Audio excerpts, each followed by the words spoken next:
Hi, welcome back everyone to this session on migration and skills. My name is Simone Schotte and I'm a research associate at UNU-WIDER. Before we start, just quickly, we have only 1 hour for 5 presentations, so I encourage all speakers to stay within the 7 to 8 minutes. And I'm going to interrupt you at 7 just to let you know you have 1 minute left. We will have the questions in 2 blocks. So first for presentations 1 to 3 and then 4 to 5. And please drop your questions in the chat box and indicate who you are directing your question to. So thanks a lot. And without further ado, I hand over to Jeremy Lebow for the first presentation. Thanks. Hey everyone, I'm assuming you can see my screen and hear me, so if not, let me know. So my name is Jeremy Lebow. I'm a PhD candidate at Duke University, and this is my job market paper. It's called Immigration and Occupational Downgrading in Colombia, and I'm really excited to be presenting here and to hear your comments. So the event that I'm studying, of course, is the mass migration of Venezuelans into Colombia between 2015 and 2019. This increased the population by about 4%. And a really, I would say, important characteristic of this migration wave is the occupational downgrading of migrants. So despite having similar education as natives broadly, migrants are disproportionately concentrated in occupations that tend to employ less educated natives. And so the research question that I ask is, how does this migrant occupational downgrading affect native labor market outcomes across the education distribution? So of course, this has important consequences for migrants themselves, and that's an important area of research. In this paper, I'm really focused on the effects on native economic outcomes. So what I do is I estimate a model of labor demand that incorporates a few important components. First of all, I allow for migrants to compete differentially with natives within different education groups. So this just creates that composition or that distributional consequence of downgrading on natives. I also allow for imperfect substitutability between migrants and natives. And this we know is important from the literature. And it's important because migrants and natives within the same occupation, they work different jobs, they have different skills, and they complete different tasks. And so their substitutability is really an empirical question that can vary a lot across contexts and across jobs. And so I allow this to vary by education group so that downgrading can potentially concentrate migrants into competing with a group that may be more or less substitutable. And finally, I allow for imperfect substitutability across education groups, and that has important consequences for the distributional effects of downgrading. So the basic framework that I take comes, borrows heavily from the literature. If you've read these papers, then you're familiar with it. What I do is I adapt it to incorporate migrant occupational downgrading directly. And this allows me to think about, the predicted wage effects of immigration under downgrading and under a counterfactual of no downgrading. Some very quick background on this migration wave. This was largely a push factor migration wave from Venezuela, driven by factors such as poverty and violence. So it's not driven to a large extent by pull factors within Colombia. At least in some ways, it's a nice natural experiment in terms of the timing of migrant arrival. I'm looking at very, very short run outcomes here. And this is because most migrants arrived between 2018 and 2019, and my data goes up until 2019 that I use. So it's a very, very short run study. And importantly, there's a lot of geographic variation across metropolitan areas in terms of where migrants went. And I construct metro areas using commuting patterns, and I end up with 79 metro areas with quite a lot of variation, and this is important for my estimation. Now in this graph, I'm showing you how the labor supply within education groups for natives changed in response to immigration over this period. Now in the green bars, I have migrants assigned to their observed education. And what this shows is that they're kind of disproportionately impacting natives with completed secondary, but also a lot of them have post-secondary education. So the post-secondary labor supply increases by almost 6%, and this is among urban workers. So it's quite balanced in a way. Now, when I reassign migrants according to their occupation in Colombia, the picture looks a bit different. And I do this by, within each occupation, I look at the share of natives working in these different education groups before migrant arrival, and I reassign migrants according to those shares. And this is how we can think about, competition under downgrading. And we see that the labor supply effect shifts much more towards less than secondary workers. Now, the model that I use, as I said, it comes from the literature, and I don't have time to talk about, to actually show you the model or the estimation. But essentially, it's a nested CES composite of labor supply within college and non-college workers, and then among non-college workers, high school and non-high school workers, so non-completed secondary. And then within each education group, I allow for different substitutability parameters between migrants and natives. So this is 5 substitutability parameters, and a key thing about this framework is that the effect on any one, the effect of migrants arriving on any one, on natives in any specific education group depends on not just your own labor supply within your own group, but across group effects as well. And you could have situations in which migrants increase wages for some native workers. Now, you estimate this model reduces to a nice system of equations that you can estimate via OLS, basically by looking at the relationship between wage ratios and labor supply ratios. And I also use an instrumental variable strategy here to account for migrant sorting into locations. This is pretty standard. This is like the standard shift share instrument based on historical migrant populations. In this context, the robustness checks look pretty good, and I think this is a uniquely appropriate context for this IV, but for more on that, you should look at the paper. Now, the key innovation that I make is when I assign migrants to education groups, I assign them according to the occupation that I observe them in, using weights proportional to the native distribution as I just described. So I estimate the whole model under this assignment. I repeat this 100 times, and then I take the average, and then I bootstrap standard errors. So what I'm really estimating is competition between natives, substitutability between natives within education groups and migrants who are competing directly with those natives because they work in occupations where those natives are employed. So my main results are, first of all, that migrant-native substitutability tends to be larger for less educated natives. And this could be for various reasons. It could be because these jobs tend to be more routine and less specialized. They're also more likely to be informal. And we know informal sectors tend to be a bit more wage flexible. And I show some evidence for that also. And the next result that I find is that substitutability across education groups is low, in particular across high school and non-high school workers. And this is also consistent with the literature in Latin America. And this has important consequences for the concentration of the wage effect on low-skilled natives when migrants are working in those jobs. Now what I'm showing you are the total predicted wage effects of immigration just from looking at the total change in labor supply over this period and what the model predicts given the parameters that I estimate. The first thing that I find is that the wage effect is disproportionately concentrated on workers with less than secondary. Their supply changes by about -4%. For workers with completed secondary, it's a bit smaller, but still quite large. And for post-secondary workers, it's very small.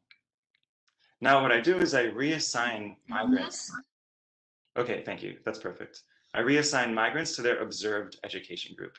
And this is kind of like my no downgrading counterfactual. Of course, it makes the important assumption that the education systems in Venezuela and Colombia are comparable, and I argue that that is at least somewhat true in the grand scheme of things. And what happens is the wage effect predicted for less than secondary workers decreases quite a bit, while the wage effects for completed secondary and post-secondary workers don't change very much. And I think that's quite a surprising result given that the competition is shifting to these groups. But the reasons are a few. The first one is that in these jobs, migrants and natives are more complementary. And the second is that when we have this low substitutability across education groups, there are large increases in total output. And so increases in marginal productivity that result from having a more balanced labor supply increase across groups. So there are big changes in terms of total productivity as well that are undoing these negative consequences for more educated natives. So to summarize, the distributional consequences of downgrading I found are amplified in this setting of high migrant native substitutability in low skill groups and low substitutability across groups. And as I've discussed, this is often the case in lower middle income country settings. And I think this also motivates more research to better understand the causes of migrant downgrading. I know there are people working on this question. People already know it's a very important question, but I think there's a lot of, what I've shown here is that it's also important for the consequences on native economic outcomes. And this is a particularly interesting setting for a few reasons. The most interesting, I think, being that there are no language or there are small language and cultural barriers in this case. So this isn't something we would expect to be driving this downgrading. Of course, other things that we might look at are education recognition issues, occupational licensing, and many, many more. So that's an important area for future work. And thanks.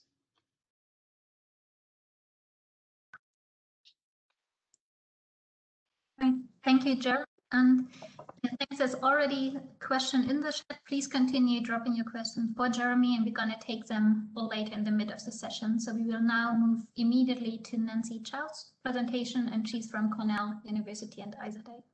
Thanks. Thank you, Simone. So let me get screen up here.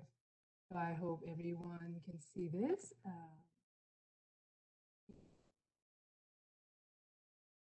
All right, so thank you once again. So this is joint work with Felice Garib and Ariel Ortiz-Bovea. And this paper, what we want to study is the border crossing location choices of US-Mexican migrants. And so quickly jumping into the geographical context of what we're looking at here. So what we have is the 2,000-mile long US-Mexican border. It is separated into 9, I think, administrative sectors. We call them border sectors, where the U.S. Border Patrol dedicate resources and make enforcement activities.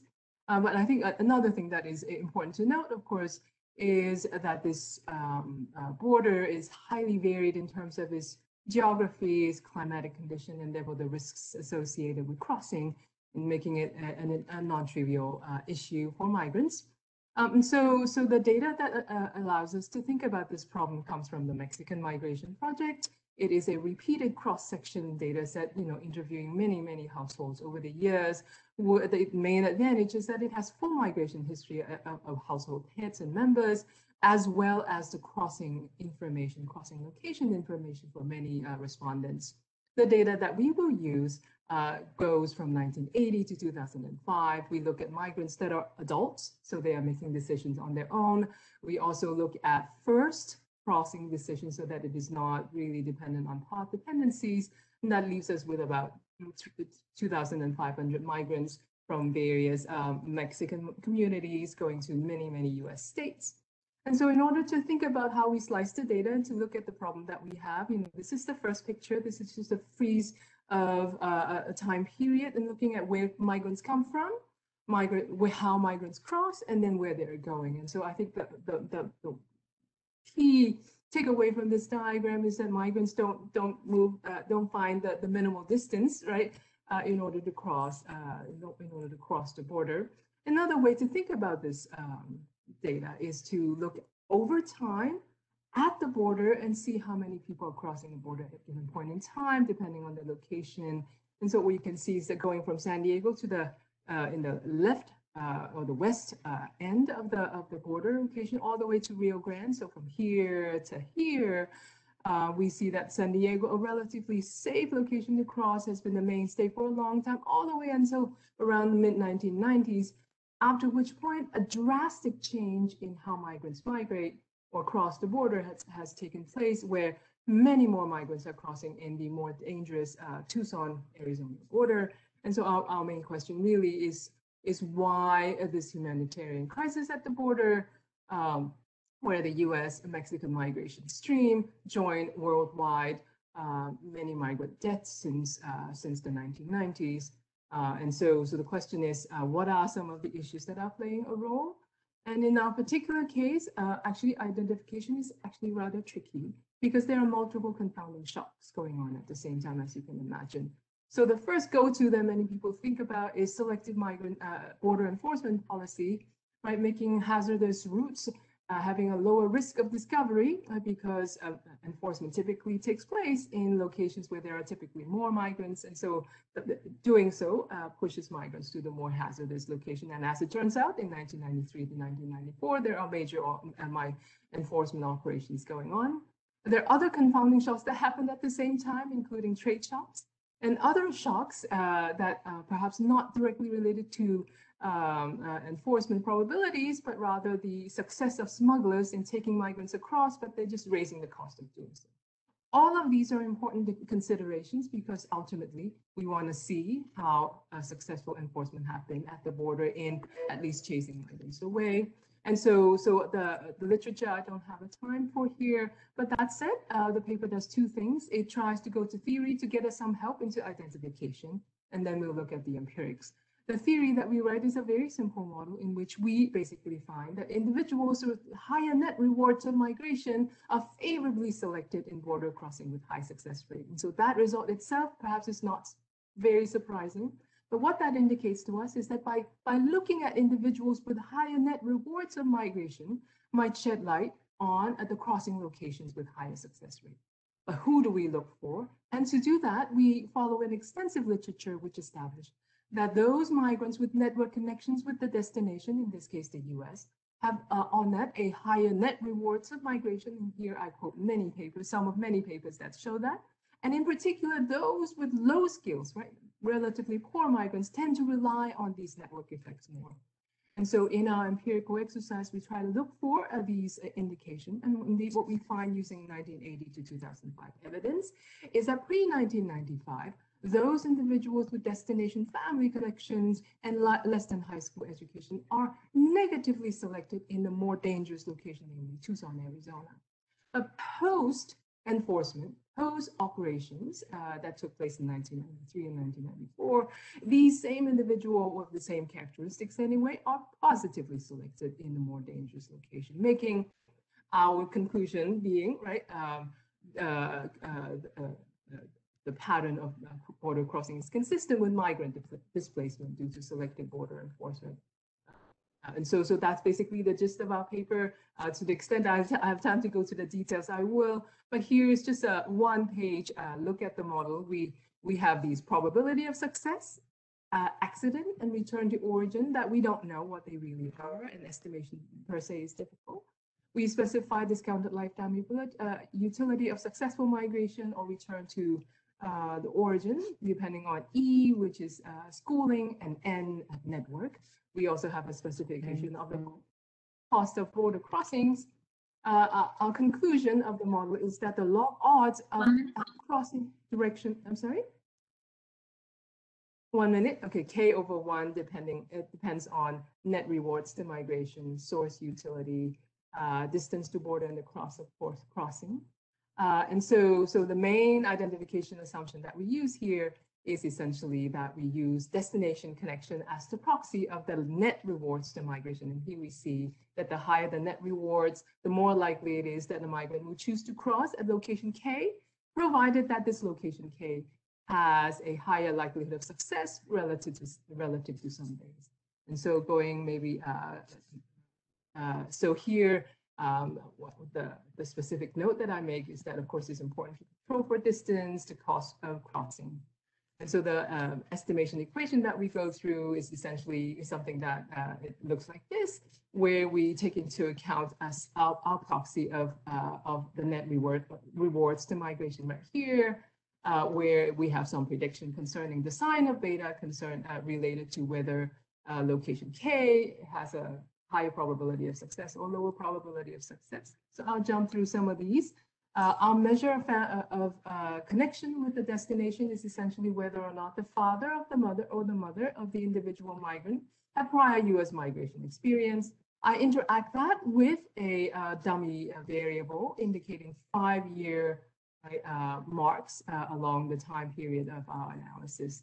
So essentially, I will jump right here to our estimation result. This is a huge table, but essentially to show you the pattern of our estimation for each, right, of these border sectors relative to the base. We have an estimate of how a person with family connection is more or less likely to migrate through a particular sector at a given point in time from 1980 to 1984 and so on.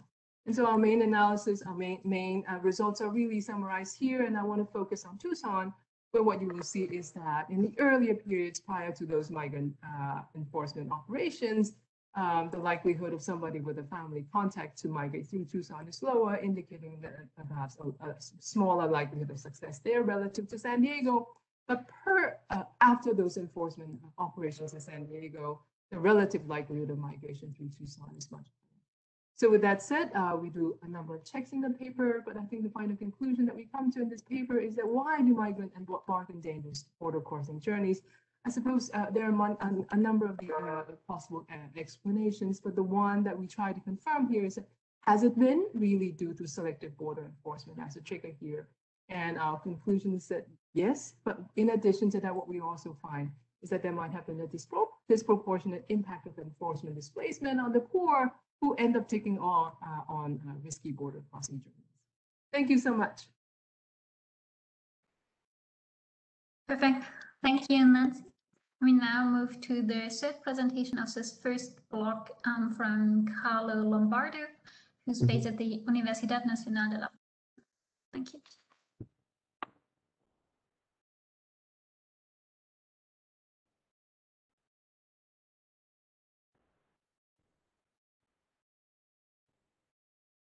Hi to everyone, I'm Carlo Lombardo. I'm a candidate for master's degree at University of La Plata, and I will show you my master's thesis, which I wrote with Leonardo Peñalosa Pacheco.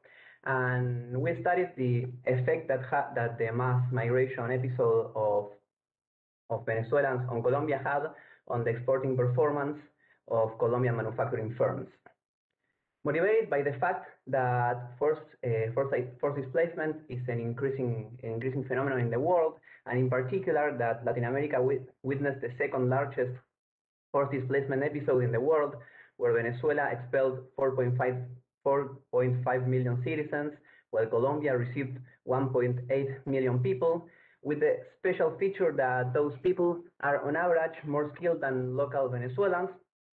And this fact, combined with the idea that skilled labor is crucial to export to developed nations, led us to explore a new dimension in the forced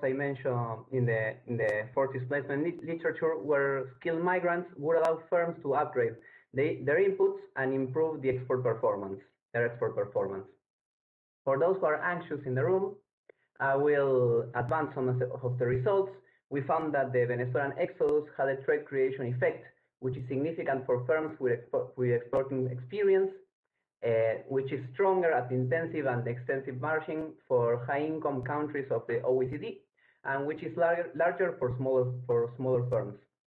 When we asked ourselves about the mechanisms operating behind this trade creation effect, we found that there were falling wages, particularly for blue collars working in exporting firms, and that this ease in labor costs allowed firms to skill upgrade their labor force, and on the other hand, we found a noisy and negligible effect on employment.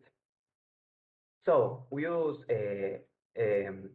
different sources of data from the Colombian National Statistics Office. We used the Colombian Household Survey, we used administrative customs data, and we used the Annual Manufacturing Survey, a census of all the firms that have more than 10 employees, and the Technological Development and Innovation Survey, which is a survey that asks employees about their educational attainment,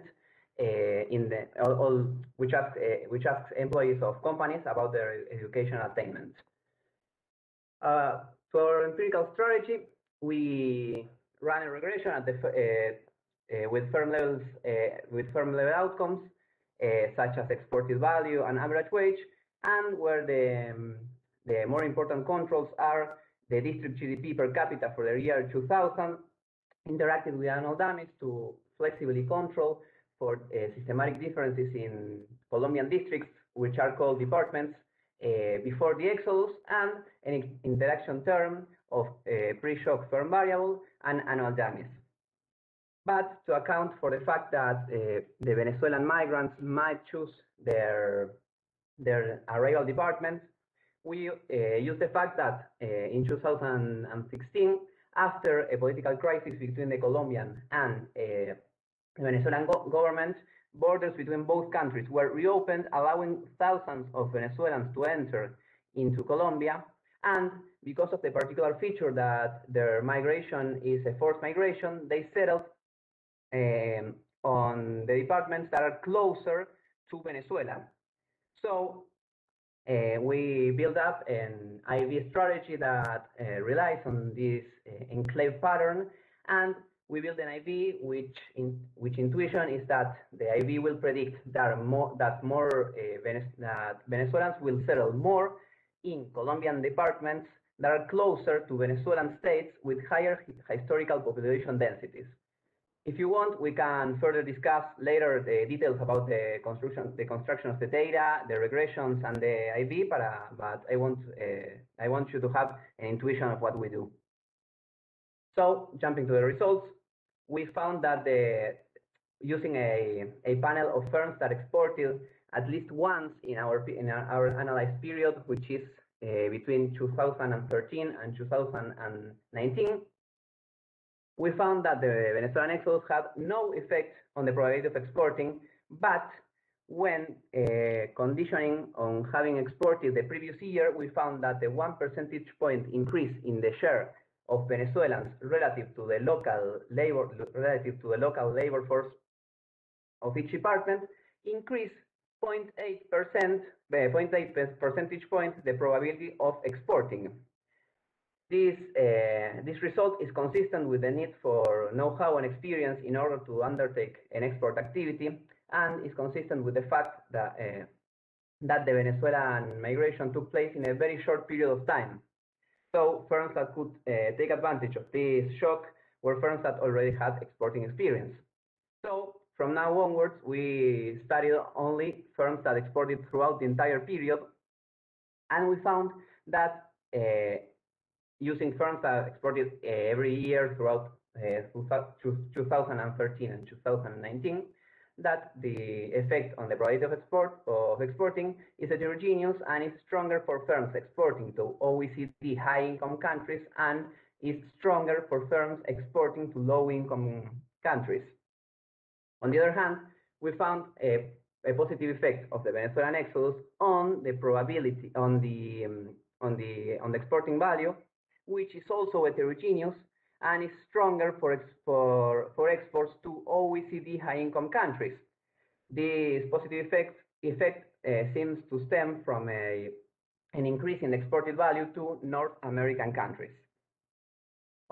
Finally, we found that the trade creation effect is stronger for firms, for smaller firms, which are firms that exported less previous to the exodus in 2012. When we asked ourselves about the mechanisms operating behind, yeah, thank you very much. When we asked ourselves about the mechanisms operating behind this trade creation effect, we found that the Venezuelan exodus caused a fall in wages in exporting firms, stemming from a fall in wages in blue-collar workers working in exporting firms. This ease in labor costs allows firms to skill upgrade, which is, for example, to increase 1 percentage point the degrees of high school titles among the titles that have the degrees that have the blue-collar workers working in exporting firms. This effect seems to be also positive for higher level degrees of white-collar workers in exporting firms and higher level degrees of white-collar workers in non-exporting firms. So the main takeaway of our study is that we found evidence consistent with firms hiring workers more compatible with exports to developed destinations due to lower labor costs, and the mechanisms we propose are new to the trade migration literature and reconcile the labor market effects found in previous works with the trade effects in the context of forced migration. So these results might suggest that skilled forced migration could represent an opportunity for business if it is combined with the right policies. Thank you very much.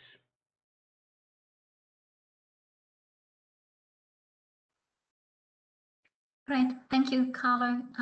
We now take a few minutes to have some questions on the first three presentations. There are two questions on the chat for Jeremy. The first one by Kanika Mahayan, who asks about the role that discrimination against migrants may play in your results. And then the second by Nancy, who says, you mentioned the informal sector in your talk and is suggesting that perhaps wage determination in the informal sector may be different. So like, for example, paying of minimum wages and using temporary rather than open-end contracts, etc. And how do these institutional details affect how you interpret your results?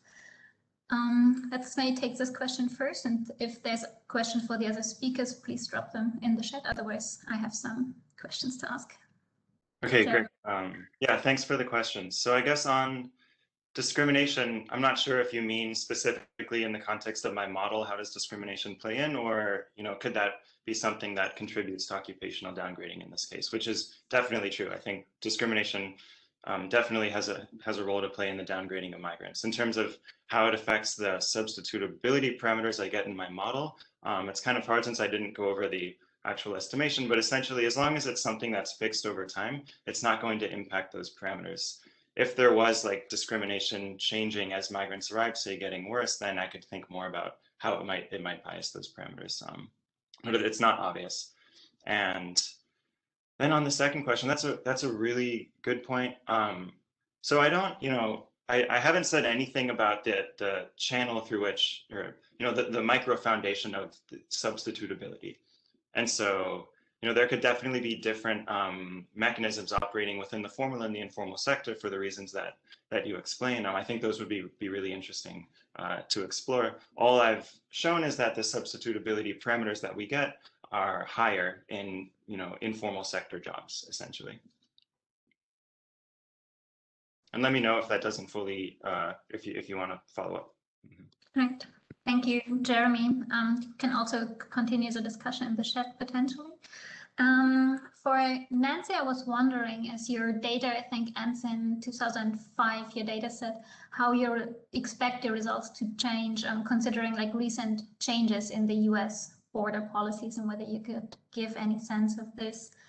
And then for Carlo, I was wondering whether you could somehow relate your results to the results we've seen from Jeremy, and like what would be your assumption concerning this kind of substitution effect. I think you also found that it's mainly blue-collar workers who are affected in wage effects, but I wonder whether there's maybe also some type of skill set that these migrants bring to the exporting firms, or what are the sort of channels you're thinking why we see this effect on exporters? Maybe networks from the migrant workers? Is it that they are actually high-skilled in downgrading and bringing some type of human capital to it, or whether you have any thoughts on this? So maybe first Nancy and then Carlo in this order.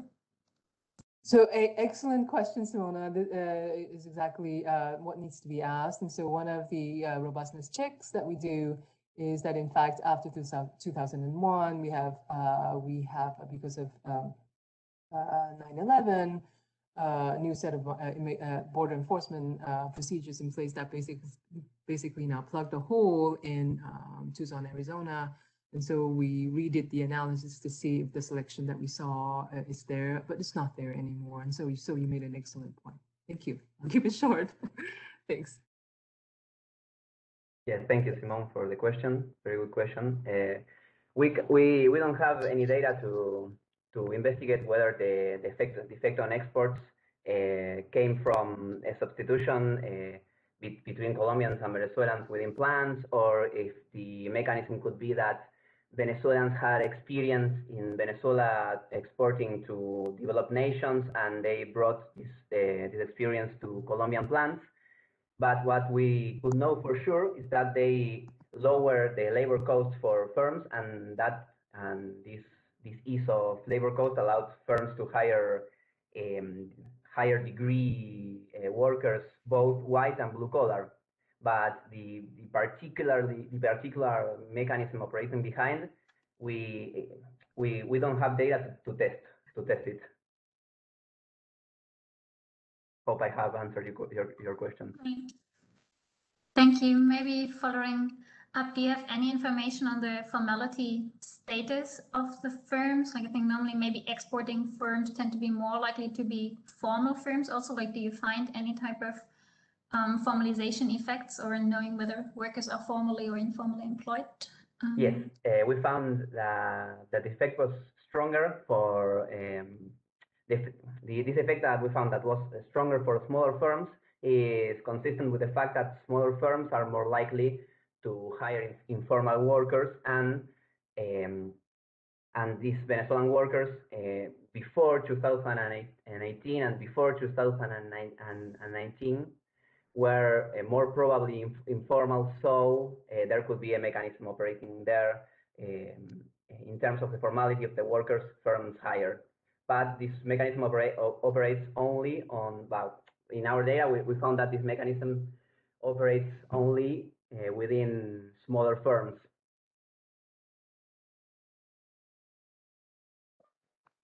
Perfect. Thanks so much. We would then now move on to the next presentation by Laurent Bossavie from the World Bank, please.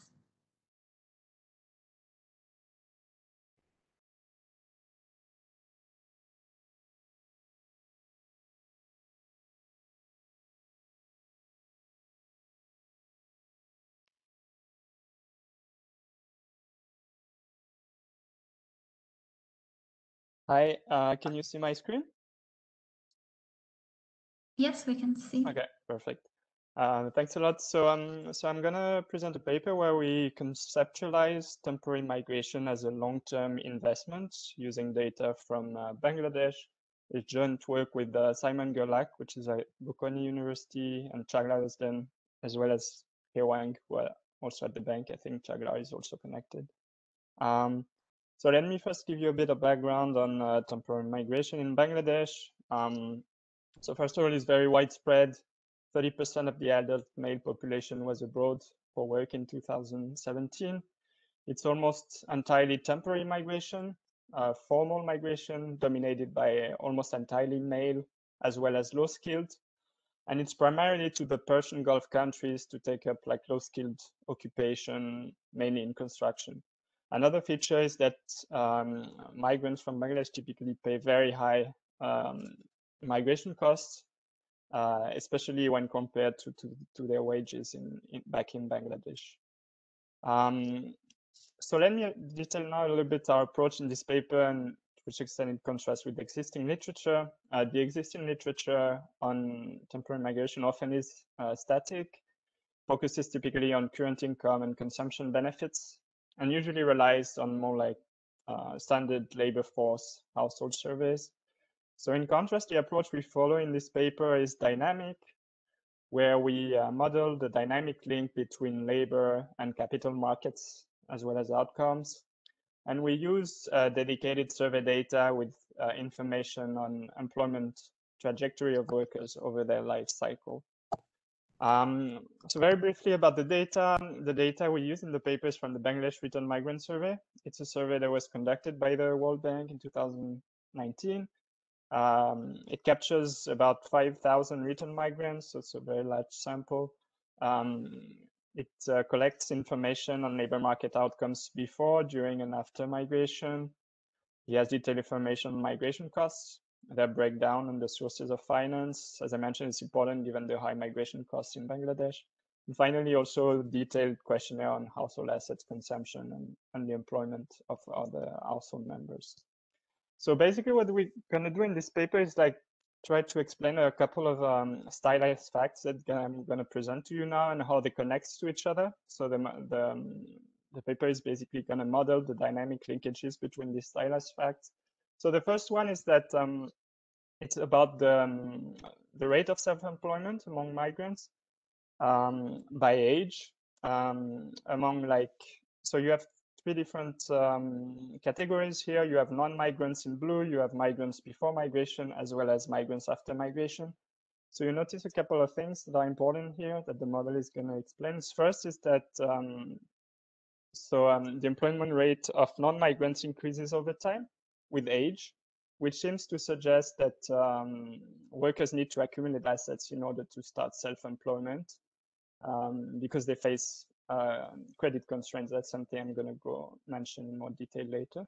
The second thing is that migrants before migrating, actually their rate of self-employment follows very closely the rates of self-employment among non-migrants. So it seems that they are similar in that respect, but the striking fact here is that the share of self-employment after migration increases substantially at a given age, especially for young workers, which seems to suggest that people migrate in order to ease credit constraints or start self-employment after return.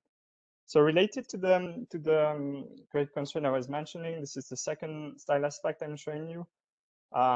It seems indeed that entrepreneurs face tight credit constraints in Bangladesh. Most of them actually started their business through the savings they accumulated abroad, about half of them. And in contrast, relatively few report like having access to more traditional like financing methods, credits in particular. Only 20% like use credit, so there seem to be strong credit constraints to start self-employment. In contrast, what we find from our data is that workers can more easily borrow in order to go overseas. Like in our sample, 60% of workers, migrants actually borrowed to migrate overseas. And among them, it's the graph on the right, 30% finance entirely their full migration cost through borrowing.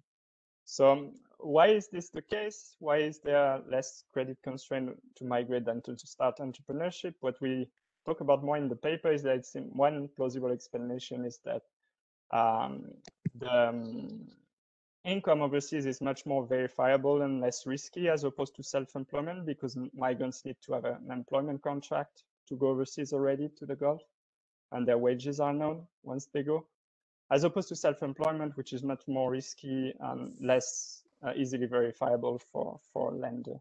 So as a result, people migrate to go overseas in order to finance their self-employment.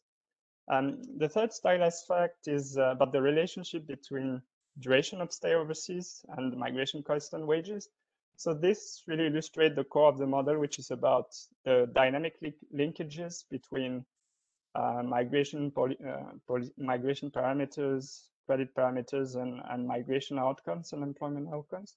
So it seems that migrants who paid higher migration costs stay overseas longer because which is rather intuitive in the sense that if people want to start self-employment after return, if they pay higher migration costs, they will need to stay longer overseas in order to be able to start self-employment. And that's what the four stylized facts actually illustrates also. It shows you the relationship between self-employment and wages and duration overseas. And self-employment increases with wages and duration of stay overseas, which suggests that migrants who accumulate more savings abroad are more likely to become self-employed. So again, it goes in the sense of the story that people migrate overseas as a long-term investment to start self-employment after they return. So in the paper, what we do is like we formalize these dynamic linkages between the labor and financial markets. We look at the model allows to look at how do changes in migration and labor parameters affect self-employment decisions over the life cycle, and also how do changes in financial market parameters affect migration decisions. So all the linkages between these different markets and policy parameters. So I won't go into the 1 minute left. Yes, thank you. I won't go into the model. It's in more detail in the paper. It's a dynamic optimization framework with value functions. You can see a snapshot here. This is just, let me go to the counterfactual policy. So one advantage of that dynamic framework is that we are actually able to simulate the effect of policies on dynamic outcomes of workers. So we look at different policies in the paper. The first, lowering the cost of migration. The second, a subsidy for loan or interest rate for entrepreneurial investment. And the third, an information treatment on foreign wages. So I'm just going to give you a quick illustration, and this is the last slide of the policy one. So what we're able to simulate using the model, cutting the cost of migration. As I mentioned, the cost is very high for migrants to go overseas from Bangladesh. So on the left-hand side, you have it's the simulation of decreasing the migration cost by half on the immigration rate from Bangladesh. You can see like this leads to a substantial increase in the immigration rate, especially for young workers that are the ones that typically migrate, about a 38% increase. But what is interesting is also on the right-hand side, and again, this is this connection between the labor and the financial market and the connection with cost of migration, that self-employment, when you look at the upper right graph, increases, business creation increases substantially once the cost of migration are decreased. So this is both because, as we saw on the left, workers migrate more as a result of lowering the cost, and as a result, more people can create business. But also the ones that were already migrating are also more able to create a business, because the amount of saving they need to accumulate overseas with respect to the cost is lower, so that they can start their businesses. So this is this effect of these two combined effects that creates this large increase in business creation once migration costs are decreased. And again, in the paper, we look at the effect of different other policies on these outcomes. But I would refer you to the paper for more detail on that. That's about it for me. Yeah, thanks a lot.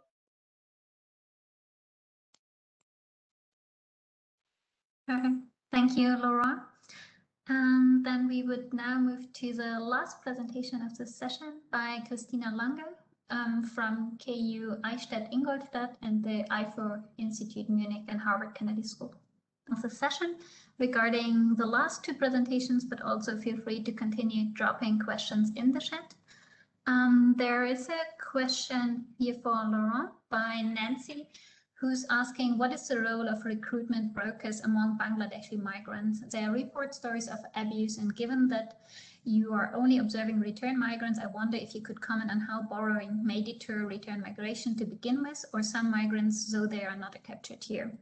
If I could add, I was wondering to what extent, given that those migrants weren't necessarily only credit constrained or had some access to credit, to what extent also the experience of migration may add to some sort of skill set that makes them more likely to become self-employed after?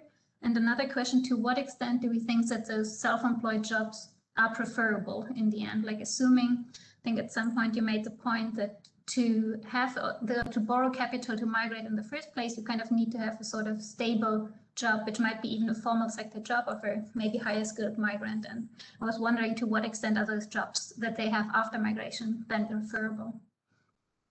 Maybe start with this. Thanks. Yeah, those are great questions. Yeah, maybe I start with your question, Simone. Yeah, on whether self-employment is preferable. So I didn't get the chance to show some statistics on that. We have some more figures on that in the paper. And there were actually a paper written on this in Bangladesh on preferences for self-employment versus wage employment, because it's true in some contexts self-employment is not necessarily desirable. What we see in the context of Bangladesh is when we compare, and based on this background or other paper in the literature, actually, that seems like workers in Bangladesh prefer self-employment. When we look also at the earnings of the self-employed, in our data, it seems to be significantly higher than the wage employed, like controlling for age and observable characteristics. And it also seems that yeah, workers are able to sustain their level of earnings like longer in self-employment, because it's typically some non-physical activities that they are taking up as self-employment, as opposed to some of the wage employment. So in the paper, you can find some more like descriptive evidence that self-employment seems to be a preferred outcome for workers. And related to the accumulating skills overseas, and to which extent that helps them for self-employment. So it seems to be the case in some contexts, but in the context of Bangladesh, we have to keep in mind that those are very low-skilled occupations that they do overseas, primarily in construction. And what we observe in the data is that when they return, they actually move to completely different, sectors, mostly retail and this kind of self-employment. So it doesn't seem to be the prevalent mechanism in the case of Bangladesh.